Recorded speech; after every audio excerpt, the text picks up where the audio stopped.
マリサー。どうしたんだ、レイムくん。スネ夫のやつが、X68000 を買ったって言うから、見に行こうとしたら、私だけ来なくていいったってさ。なんだって、許せないな、スネ夫のやつ。待ってて、いいものがあるから。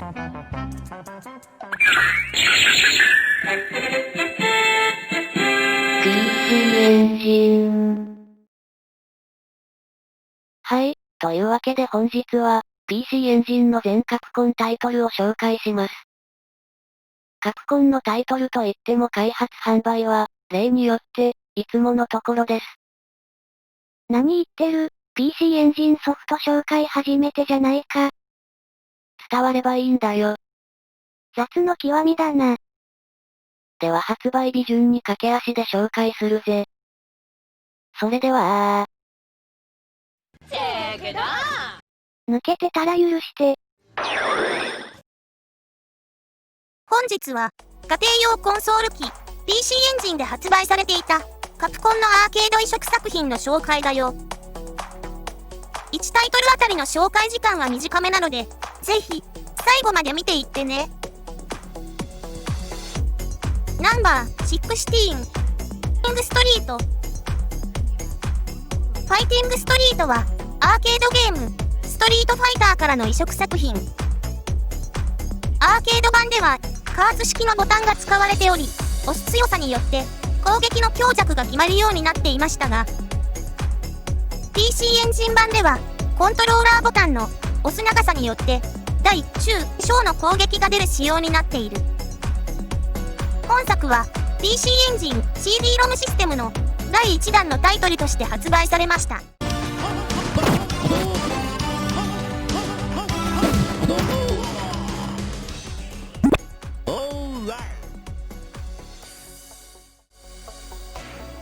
ナンバー15、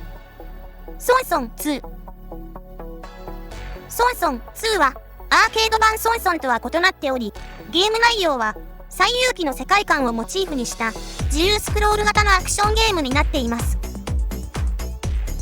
可愛らしいグラフィックの見た目とは対照的に、難易度は若干高めになっています。本作の販売は NEC アベニューですが、開発はカプコンが行っていたとのことです。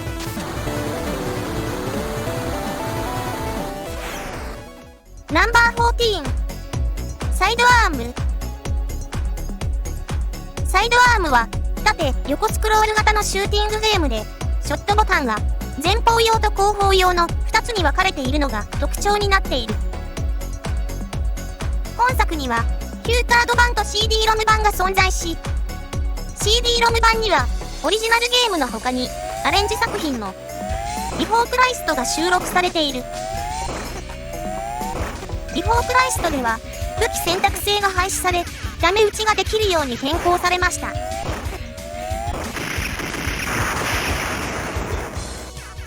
ナンバー13、F1 ドリーム。F1 ドリームはトップビューな見下ろし方のレースゲーム。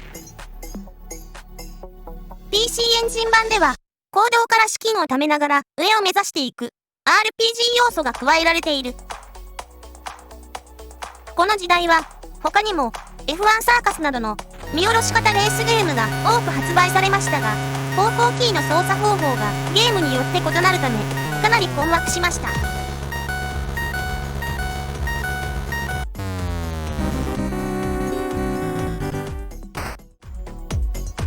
ナンバー12、トライの道。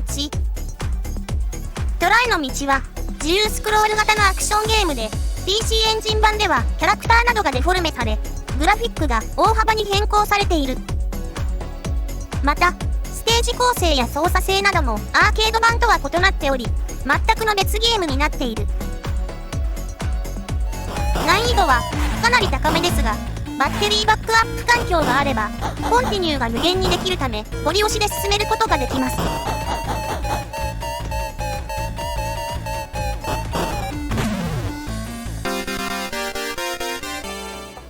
ナンバー11、大魔界村。魔界村は、カプコンの代表作の一つですが、2作目の本作は、多くの機種に移植されました。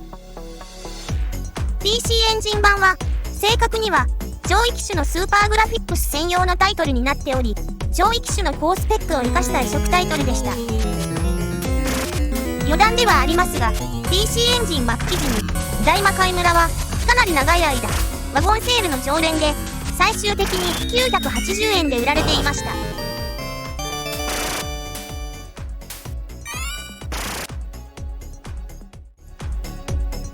ナンバー101943回1943回はオーソドックスな縦スクロールシューティングゲームで PC エンジン版はアーケード版と比較し一部ステージ構成が変更され追加要素が加えられているとの事前情報でしたがステージが進むにつれて PC エンジン版オリジナル要素を強く感じ始め最終的には全くの別ゲームになっていることに気がつくことでしょう。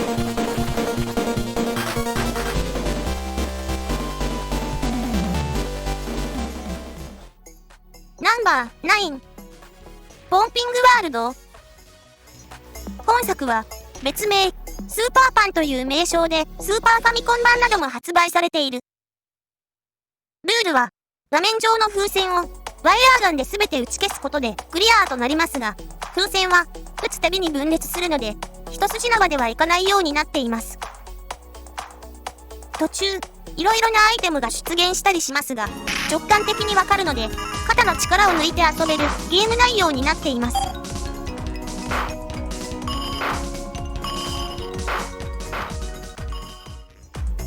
ナンバー81941本作は19シリーズの4作目で前作までの日本とアメリカの戦いではなく連合国とドイツの戦いをテーマにしたシューティングゲームになっている。アーケード版では CP システムが使われており前作から大幅にグラフィックが向上しているのが特徴で PC エンジン版では上位機種のスーパーグラフィックス専用タイトルとして発売されアーケード版の美しいグラフィックが再現されています。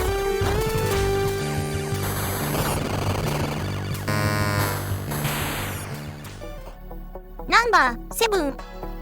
フォゴットンワールド本作のアーケード版では方向レバーとローリングスイッチによる特殊な操作方法でした。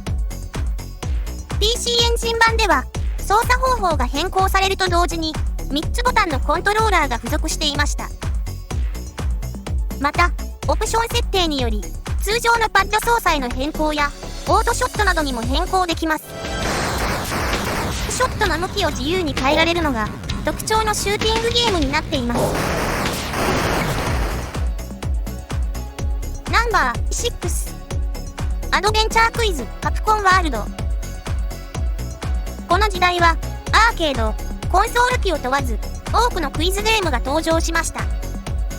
カプコンワールドはカプコン初のクイズゲームでスゴロク形式などのアイデアで他のクイズゲームとの差別化がされており良作に仕上がっていました。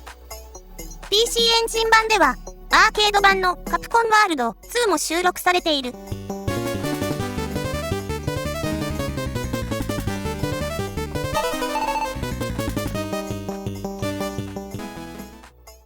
ナンバー5クイズ殿様の野望続いてもクイズゲームの紹介になります。クイズ殿様の野望は自国の領地を増やしながら全国統一を目指す某有名戦国ゲームのクイズ版のようなゲーム。 PC エンジン版はアーケードに忠実な移植ですがクレジット数が9までなのでコンティニューによる掘り押しプレイはできない仕様になっています。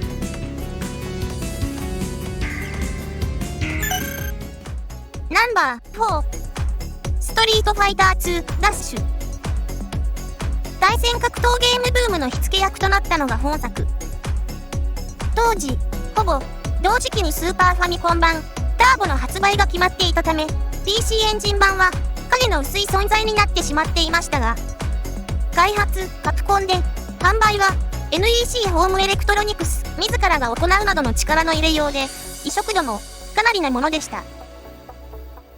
ちなみにテレビ CM で20メガビットのハイスピードヒューカードとのフレーズがあったのですが、一般的なロムと同じで特別なものではないとのことでした。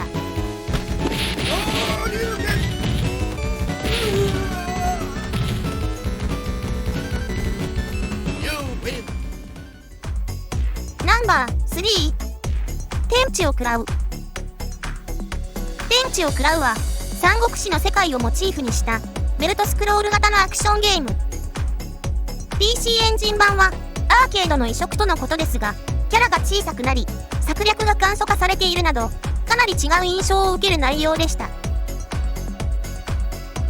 難易度はアーケードと比較すると格段に優しくなっているため、サクサク進める反面単調に感じてしまうかもしれません。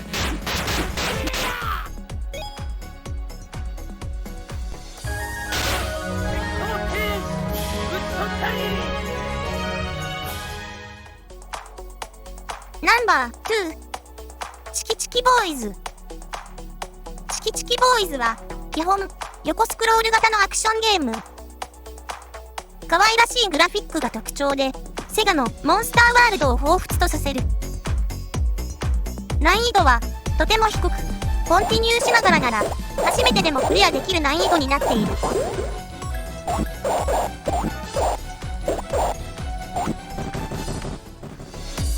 ナンバー1、ストライダー飛竜。ストライダー飛竜は横スクロール型のアクションゲーム。X68000 版の説明と一部重複しますが、多彩なモーションと美しいグラフィックで当時話題になった作品です。 PC エンジン版はアーケードカード専用タイトルとなっており、エクストラステージの追加とオープニングのナレーションなどが追加されている。肝心な移植度の方はかなり残念と言わざるを得ないものでした。オリジナルのエクストラステージもこれといった目新しさもなく、肝心な操作性もメガドライブ版や X68000 版とは体感ではありますが異なると思われます。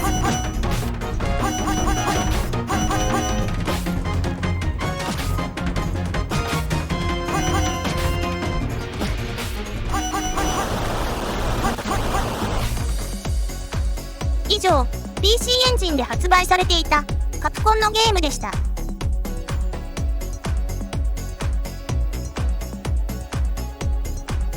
はい、というわけで、本日は PC エンジン、カプコンの作品でした。結構、数あったね。ああ、それでもカプコンは少ない方なんだ。もしかしたら、抜けてるタイトルがあるかもしれないけどな。最後まで見てくれて、ありがとうだぜ。それでは、またねー。またねー。